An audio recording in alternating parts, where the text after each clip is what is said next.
నిన్న బడంగు చేశాను కదండి పేలాలు. హాట్ రెడీ అయిపోయింది.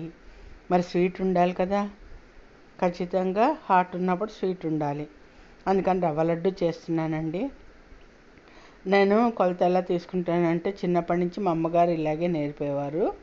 1 గ్లాసు పంచదారకి 2 గ్లాసులు రవ్వ అండి. చూసారు కదా, నేను 2 గ్లాసులు రవ్వ తీసుకున్నాను.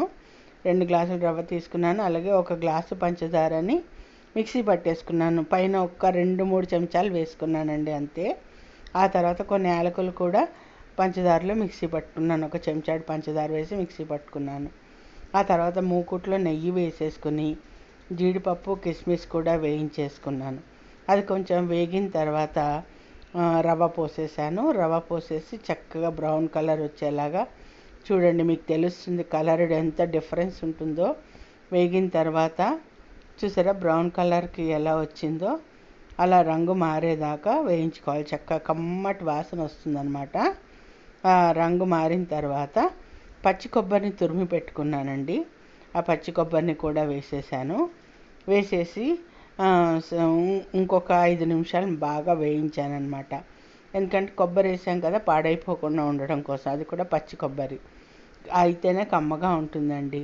అందుకోసమే అది కూడా వేసేసి చక్కగా వేయించేసాను. ఆ తర్వాత అదే మూకుట్లో నేను ఆ పంచదార, మిక్సీ పట్టుకున్న పంచదార, యాలకుల పొడి కూడా వేసేసుకున్నాను.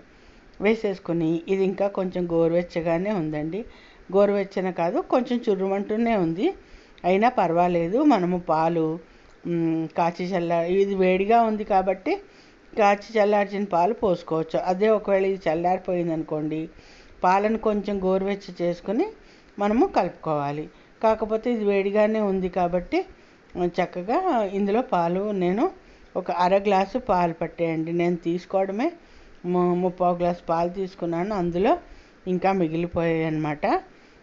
చక్కగా మనకి కన్సిస్టెన్సీ తెలుస్తుందన్నమాట, మనకి పట్టుకుంటే ఉండవుతోందా లేదా అనేది. ఇలా అయితే తొందరగా హత్తుకుంటాయండి లడ్డూలు, తొందరగా ఆరిపోతాయి.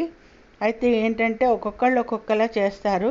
కొంతమంది పంచదారే వేస్తారు, ఒకటికొకటి పంచదార వేస్తారు.